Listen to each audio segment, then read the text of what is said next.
El pasaje bíblico de hoy, Mateo capítulo 27, versículos 51 al 54. Y he aquí, el velo del templo se rasgó en dos, de arriba abajo, y la tierra tembló, y las rocas se partieron, y se abrieron los sepulcros, y muchos cuerpos de santos que habían dormido se levantaron. Y saliendo de los sepulcros, después de la resurrección de él, vinieron a la santa ciudad y aparecieron a muchos. El centurión y los que estaban con él, guardando a Jesús, visto el terremoto y las cosas que habían sido hechas, temieron en gran manera y dijeron: verdaderamente este era Hijo de Dios. Efesios capítulo 5, versículos 31 y 32. Por esto dejará el hombre a su padre y a su madre, y se unirá a su mujer, y los dos serán una sola carne. Grande es este misterio, mas yo digo esto respecto de Cristo y de la Iglesia. El pasaje de hoy en Efesios capítulo 5, versículos 31 y 32 señalan: por esto dejará el hombre a su padre y a su madre, y se unirá a su mujer, y los dos serán una sola carne. Grande es este misterio, mas yo digo esto respecto de Cristo y de la Iglesia. Esta cita no se refiere a la gente del mundo, se trata de Cristo y de la Iglesia. Cuando dos personas se casan, dejan a sus padres y el esposo con la esposa se vuelven uno. Esto en realidad no es un secreto, sino es simple sentido común. Sin embargo, ¿por qué la Escritura de hoy dice grande es este misterio? Lo dice porque no solo se trata del matrimonio entre dos personas, sino de Cristo, la Iglesia y los cristianos. Se trata de la providencia de la salvación a través de la cruz que ha estado oculta desde el inicio de los siglos.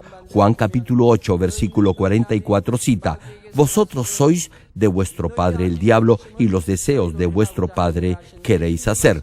También Primera de Juan capítulo 3, versículo 8 menciona: el que practica el pecado es del diablo, porque el diablo peca desde el principio.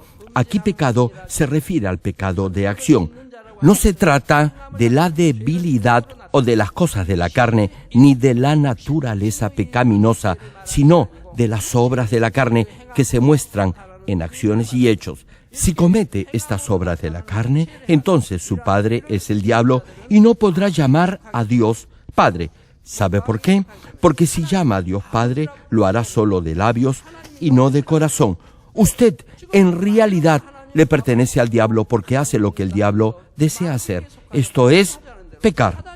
No obstante, hay quienes aún así dicen que creen y llaman al Dios Santo Padre. Le pregunto, ¿cree usted que Dios puede tener esta clase de hijos que viven pecando y cometiendo las obras de la carne? ¡Claro que no! Por eso Dios les dice que no lo llamen Padre, llámenlo solo Dios. Pero si está en el primer o en el segundo nivel de fe y llama a Dios Padre estando lleno del Espíritu Santo, Dios lo aceptará porque será un acto de fe. ¿Sabe por qué? Porque aún es un bebé espiritual, pero sería mejor para ellos que lo llamaran Dios. Sería lo más natural. No obstante, en la medida en que su fe crezca, entonces, en forma también natural, llamará a Dios Padre, y así clamará Abba Padre. Pero si los que dicen tener fe todavía cometen las obras de la carne que conducen a la muerte, no deberían invocar a Dios como Padre. Si vive pecando, se volverá esclavo del pecado y estará bajo el dominio y control del diablo y de Satanás. Por eso, el pasaje dice: vosotros sois de vuestro padre el diablo. Sin embargo, los que han aceptado a Jesucristo como su Salvador no son ya más hijos del diablo. Ahora le pertenecen a Dios y son sus hijos. Además, por fe, están unidos a Jesucristo como su novio. Si cree que el Señor Jesús, al llevar la cruz, los redimió de sus pecados, será uno con Él. Y si está unido al Señor, Dios le enviará el Espíritu Santo a su corazón.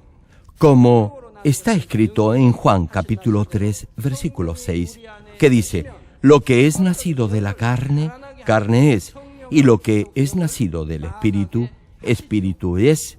En el momento en que el Espíritu Santo entra en su corazón, su espíritu muerto revive y lo hace nacer espiritualmente a través del Espíritu Santo. Nacer espiritualmente por el Espíritu Santo es llenar su corazón con el conocimiento de la palabra de Dios. Los que de esta forma han nacido al Espíritu por el Espíritu Santo llegan a ser verdaderos hijos e hijas de Dios y pueden llamar a Dios Padre. Y si es hijo de Dios, será heredero del reino de Dios. Estimado público, permítanme ampliar un poco más este punto de ser hijo de Dios al recibir el Espíritu Santo y de haber nacido al Espíritu por medio del Espíritu Santo. Hermanos, el corazón del ser humano puede dividirse en varias partes. Lo más simple es dividirlo en el corazón bueno y el corazón malo. Para hacerlo más didáctico y fácil, es el corazón blanco y el corazón negro. El corazón blanco es el corazón bueno, lleno de la verdad y de la bondad, que se inclina a obedecer la palabra de Dios como fue al principio con Adán. El corazón negro es el corazón de maldad que fue plantado por el diablo y Satanás. Cuando en el principio Dios creó al hombre, sopló en su nariz el aliento de vida y así el hombre recibió la semilla de vida. De esta manera Dios sembró la verdad en el ser humano y el espíritu de Adán y su corazón fueron llenos solo de la palabra de Dios. Al principio el corazón de Adán era solo blanco, lleno únicamente con la verdad. Sin embargo, desde que Adán pecó, su comunión con Dios se cortó y el diablo y Satanás comenzaron a plantar el pecado, la maldad, la injusticia, la desobediencia y la mentira en el corazón del ser humano. En consecuencia, en el interior de Adán, el corazón originalmente blanco y el corazón negro, plantado por el enemigo, llegaron a coexistir y sumados a estos dos corazones, otro tipo de corazón fue formándose. Este es su conciencia. La conciencia está formada por todo lo que ingresa en su ser, es decir, por todo lo que ve, oye y aprende en base a la naturaleza que ha heredado de sus padres. La conciencia es una mezcla de la verdad con la mentira y se usa como parámetro, escala o patrón para juzgar diferentes valores o conceptos. Cada persona tiene una diferente conciencia en distintas áreas y en diferentes momentos. Por eso, cuando alguien dice que algo es lo correcto de acuerdo a su conciencia o percepción, eso puede no serlo para los demás, y es que uno mismo es quien forma su propia conciencia. Por ello, cada quien afirma que lo que piensa es lo único correcto. Consideran que están en lo cierto y que todos los demás están equivocados. De esa forma, condenan a otros diciendo que no saben lo que hacen. Algunos afirman que son los demás los que tienen la conciencia cauterizada como el hierro, creyendo que solo ellos están en lo cierto. ¡Qué ridículo!, ¿verdad? Condenan a otros sin ni siquiera darse cuenta que lo están haciendo. Hay quienes sienten remordimiento por decir la más ligera mentira, mientras que otros ni siquiera sienten la mínima aflicción aún después de haberle causado un gran problema a alguien debido a lo que han dicho. Algunos piensan que es correcto pagar mal por mal, mientras que otros no pueden pagar mal por mal aún, a pesar de estar enojados.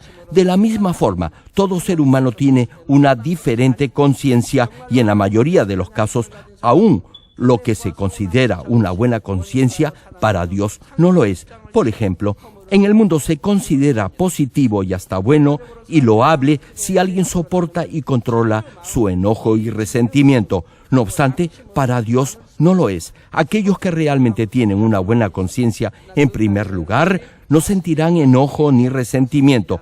Amarán incluso a sus enemigos, entenderán a los demás y no divulgarán el error o el pecado de su prójimo.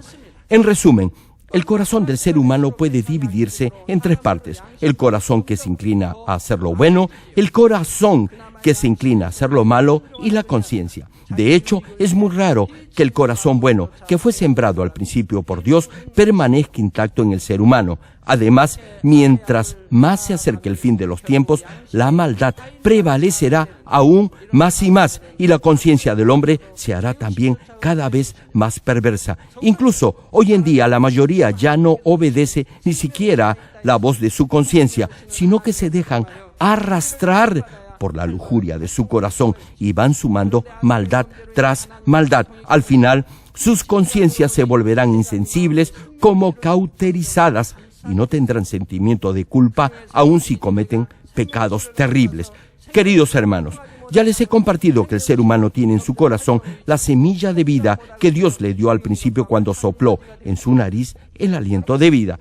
Esta semilla de vida puede ser activada solo cuando tiene comunión con Dios y cuando recibe el alimento espiritual de la palabra de vida.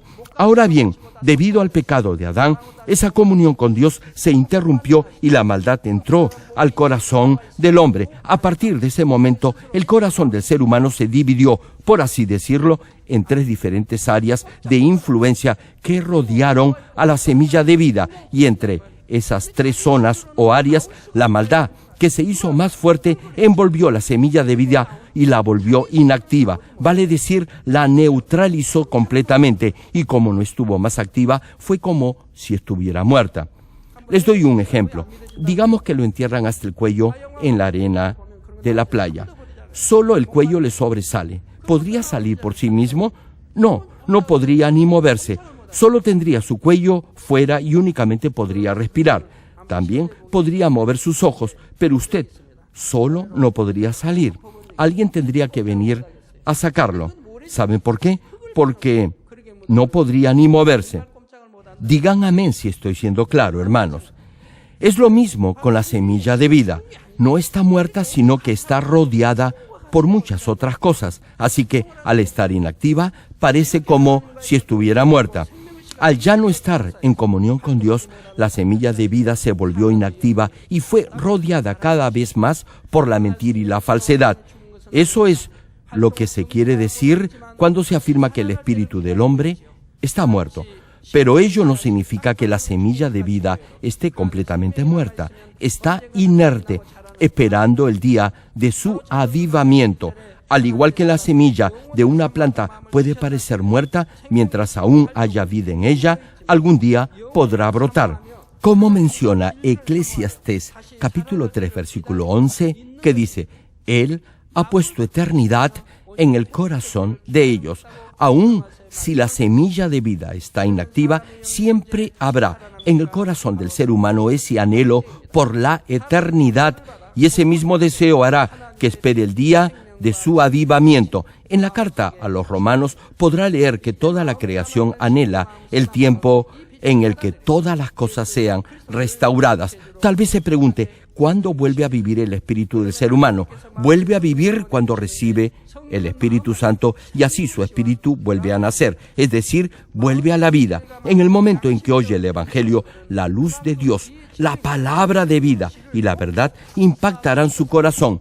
Entonces, la parte buena que aún queda en su corazón se abrirá a esa luz de vida de la palabra y aceptará a Jesucristo como su Salvador. Luego, Dios le enviará el Espíritu Santo a su corazón, y este Espíritu se unirá a la semilla de vida que todavía tiene en su corazón.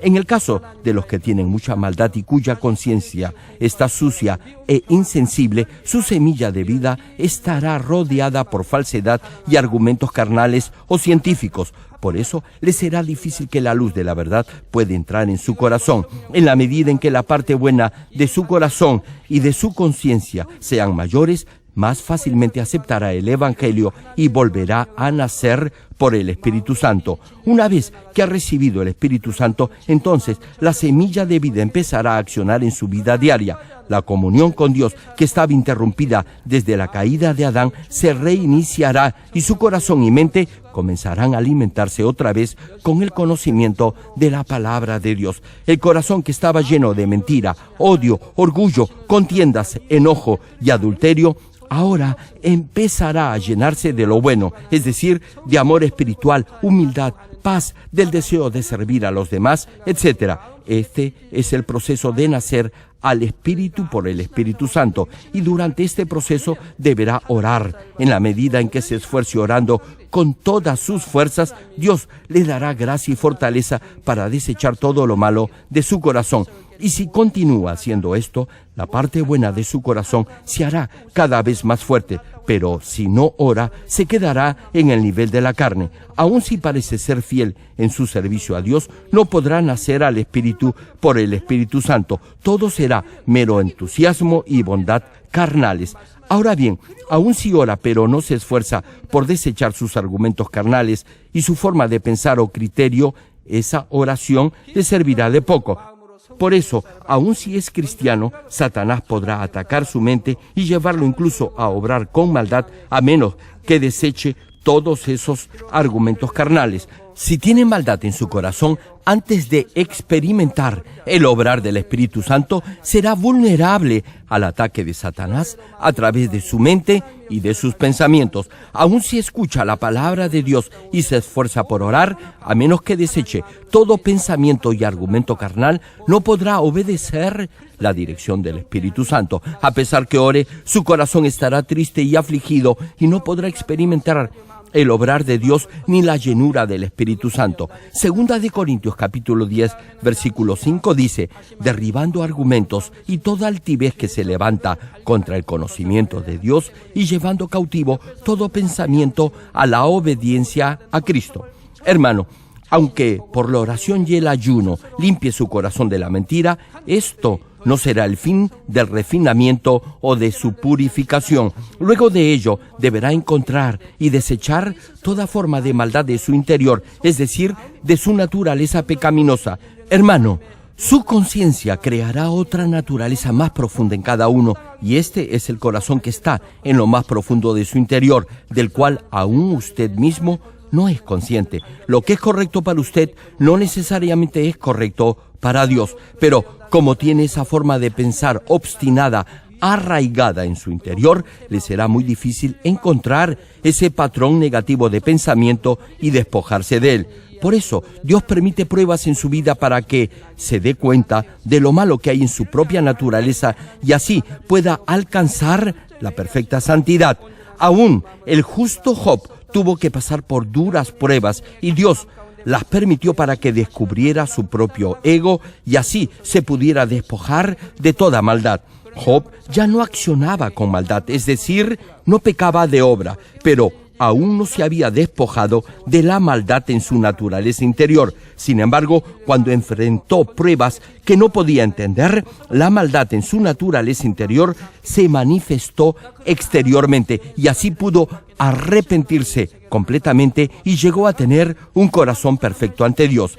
Hermano, una vez que se haya despojado de la mentira en su naturaleza interior, entonces solo quedará la verdad en su corazón y así podrá llegar al nivel del Espíritu y Dios lo bendecirá abundantemente. Primera de Juan capítulo 3 versículos 21 y 22 dicen al respecto: amados, si nuestro corazón no nos reprende, confianza tenemos en Dios y cualquiera cosa que pidiéramos la recibiremos de Él, porque guardamos sus mandamientos y hacemos las cosas que son agradables delante de Él. Hermano, en la medida en que su corazón esté lleno de la palabra de Dios, es decir, solo de la verdad, será uno con el Señor y su morada en el cielo estará más cerca del trono de Dios. Termino el mensaje. Amados hermanos en Cristo y estimado público, como dije al inicio de esta prédica, grande es el misterio. Hoy les he compartido cómo puede llegar a ser uno con Cristo, quien llevó la cruz y abrió el camino de la salvación para que usted tenga vida eterna. Los que han recibido a Jesucristo como su Salvador han dejado la forma de vida del mundo que está marcada por el diablo y ahora están unidos al Señor. Al igual que cuando una nueva vida es concebida al unirse las semillas de vida en el momento en que los creyentes por fe se unen a Jesucristo, su novio, ya tienen vida eterna. El Señor Jesús dijo en Juan capítulo 17, versículo 21, lo siguiente: para que todos sean uno, como tú, oh Padre, en mí y yo en ti, que también ellos sean uno en nosotros, para que el mundo crea que tú me enviaste. Hermano, así como el Señor está en el Padre y el Padre está en el Señor y el Padre son uno. Asimismo, al igual que el hombre y la mujer se unen y llegan a ser una sola carne, si se une al Señor como su novio, será uno con el Señor y con Dios Padre. Ahora entienden por qué el Señor es su novio y usted es su novia. En la medida en que se despoje de toda forma de maldad y llene su corazón con la palabra de Dios, llegará a ser uno con Dios. Gálatas capítulo 4, versículos 4 al 7 citan: pero cuando vino el cumplimiento del tiempo, Dios envió a su Hijo, nacido de mujer y nacido bajo la ley, para que redimiese a los que estaban bajo la ley, a fin de que recibiésemos la adopción de hijos. Y por cuanto sois hijos, Dios envió a vuestros corazones el Espíritu de su Hijo. Hermanos, muchos malinterpretan esta parte. Como dice el Espíritu de su Hijo, piensan que este Espíritu nació de Jesús, pero este Espíritu es el Espíritu Santo, quien es una de las tres personas de la Trinidad de Dios. Cada una de ellas es diferente, pues tiene una misión distinta que cumplir en el cultivo del ser humano. Aquí dice el Espíritu de su Hijo, porque el Espíritu Santo es también el Espíritu de su Hijo. Dios le ha enviado el Espíritu de su Hijo a su corazón, es decir, le ha enviado el Espíritu Santo e hizo que se uniera a la semilla de vida en su corazón y ahora puede llamar a Dios Abba Padre. Finaliza el pasaje. Así que ya no eres esclavo, sino hijo, y si hijo, también heredero de Dios por medio de Cristo. Espero que todos ya hayan nacido al Espíritu por el Espíritu Santo y ahora sean uno con el Señor y con Dios Padre. Oro en el nombre del Señor para que de esa forma lleguen al eterno reino de los cielos.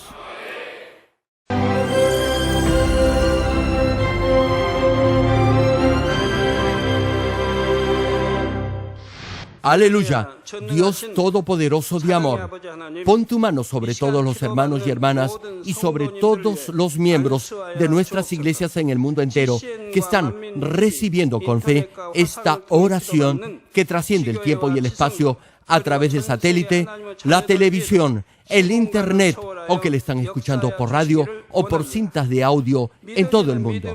Pon fe en sus corazones para que puedan creer en ti y se despojen de todo pensamiento negativo y toda duda.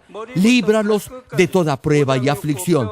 Quema con el fuego del Espíritu Santo de la cabeza a los pies toda parte enferma, incluyendo toda célula, tejido y nervio, todo órgano interno e intestinos. Que la luz de tu Espíritu venga sobre ellos. En el nombre de Jesucristo, ordeno al diablo y a Satanás, a todo tipo de enfermedad, germen y dolencia, fuera. Quema con el fuego del Espíritu Santo toda enfermedad incurable y toda dolencia crónica. Que toda enfermedad contagiosa, resfriado y fiebre desaparezca. Protégelos de cualquier tipo de microbio, virus y bacteria. Sánalos de todo tipo de cáncer, incluyendo cáncer al estómago, al pulmón, al hígado, cáncer de mama, cáncer al útero, al intestino y toda otra enfermedad como el SIDA, leucemia, apoplejía cerebral, presión arterial alta y baja, enfermedades cardiovasculares y pulmonares, diabetes, enfermedades propias de la mujer, enfermedad a la tiroides y toda clase de inflamación. Quema con el fuego del Espíritu Santo toda polio, derrame cerebral, artritis y hernia. Que todo tipo de dolor de espalda, de cabeza y toda clase de neuralgia desaparezca. Líbralos de toda epilepsia, autismo, depresión, neurosis y enfermedades mentales y de toda clase de parálisis.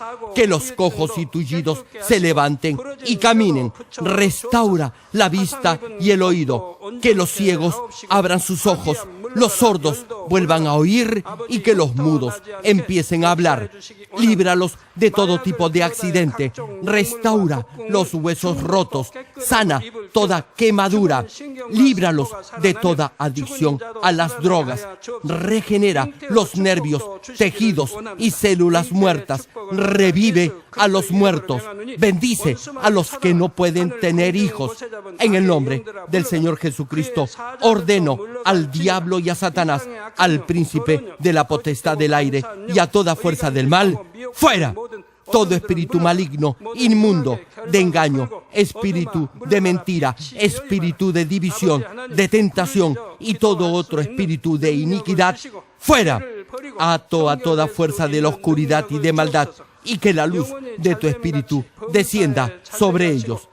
Padre, fortalécelos para clamar en oración y dales poder para desechar todo pecado y llegar a la santidad. Que tengan salud, que sus almas prosperen y que sus familias sean evangelizadas y vengan al Señor.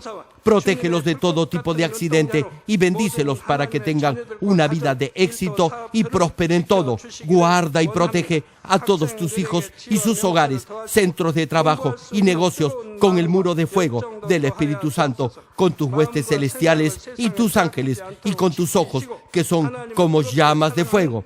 Da a los estudiantes sabiduría y perseverancia y pone en sus corazones el anhelo de estudiar y progresar. Guarda sus corazones y pensamientos de todo lo mundano y siembra en ellos un ferviente amor por el Señor.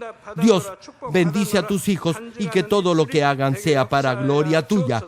Gracias, Padre, por haber escuchado nuestra oración. Toda la gloria sea para ti. He orado en el nombre de nuestro Señor Jesucristo. 아멘.